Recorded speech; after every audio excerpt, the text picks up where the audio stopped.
নতুন রেসিপিতে আপনাদের স্বাগত। আজকে ঠিক একটা রেসিপি না, একটা শরবত হবে। এখন এই গরম পড়ে গেছে, দুপুরের রোদ প্রচুর গরম, সবাই কাজে কর্মে থেকে আসে। তাই আমি এই ভেবেছি একটু যদি এই গাছের ঝরে পড়া আম খুব বড় হয়নি, এই দেখুন এরকম কিছু কিছু আমের আম আছে, কিছু কিছু আম, এই ঝরে পড়া আম দিয়ে যদি আমি একটা শরবত করে দিই তাহলে খুব ভালোই খাবে সবাই এই দুপুর টাইমে। তাই আমি এখানে নিয়ে নিয়েছি এই যে ঝরে পড়া আম, আর একটা ভাজা মশলা করে দিয়ে নিয়েছি, জিরে ধনে গুঁড়ো, আর এটা চিনি, বিট নুন এই দিয়ে আর বরফ এই দিয়েই করবো। প্রথমে আমি এই যে উনুন বসিয়ে দিয়েছি কড়াইয়ে, এটা একটু ভাপিয়ে নেবো, নাহলে কষ লাগবে। এটা কষটা একটু ছাড়িয়ে ভাপিয়ে নেবো।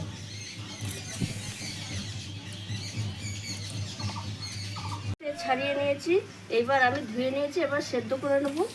প্রথম স্টার্ট, হ্যাঁ তাই তো? হ্যাঁ, এই দেখুন বন্ধুরা, আম সেদ্ধ করে নিয়ে নিয়েছি একটা পাত্রে। আর এখানে আমি এই দেখুন বন্ধুরা, বাটিতে বরফ জমাতে দিয়েছিলাম, এক বাটি এই যে বরফটা এখানে রেখে দিয়েছি। বরফটা আস্তে আস্তে পড়ে যাবে। আমি আম চটকাতে চটকাতে আমি প্রথমে হাতে করে আমটা চটকে নেবো। আর একদম এই দেখুন সেদ্ধ হয়ে গেছে। এখন কষি আম, এবার আমি ছেঁকে নেবো একটা ছাঁকনির সাহায্যে।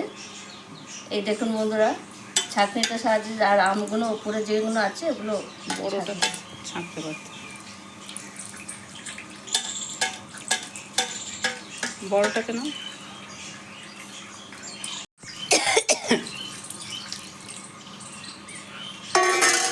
এই দেখুন বন্ধুরা, এইবার আমি বাদ বাকি অংশটা এরকম হাতে করে একটু চটকে দেবো। স্টার্ট করো। এবার আমি দিয়ে দেবো এতে চিনি। চিনিটা একটু গলতে টাইম লাগবে, ওই জন্য একটু চিনি দিলাম।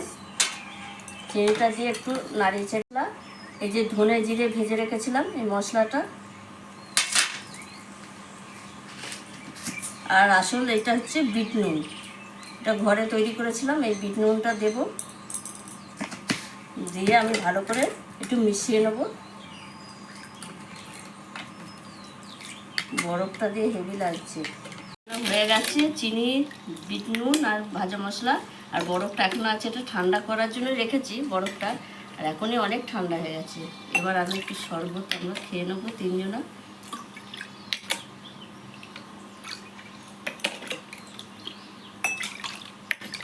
চারটে গ্লাস একটা আমার দেওরকে দিবি।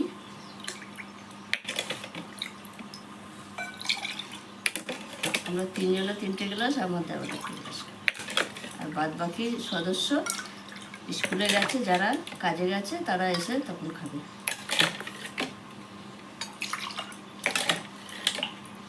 খেলা নিয়ে আম দিয়ে শরবত, ঝরে পড়া, বাড়িতে গাছ থাকলে একটু সুবিধা, ঝরে পড়া আম দিয়ে কত সুন্দর খাবে।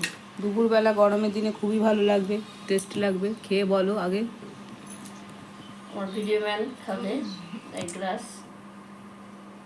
আচ্ছা, এটা আমার দেওরের জন্য রইলো, এটা আমরা খাই। গরমে মনটা একদম প্রায় ঠান্ডা হয়ে গেল, খুব ভালো হয়েছে। দারুণ লাগছে বন্ধুরা, আপনারাও এইভাবে বাড়িতে, এখন তো আমের সিজন, যে কোনোভাবে শরবত গরমে একটু করে খাবেন, খুব ভালো। আপনি কি এটা কচি আম দিয়ে করলেন? হ্যাঁ, ঝরে পড়েছিল একদম ঝরে পড়া, মানে গাছে ছোট ছোট আম, কালকে একটু হাওয়া দিয়েছে ঝরে পড়েছে, সেগুলোই আমি কুড়িয়ে এনে দেখিয়েছি।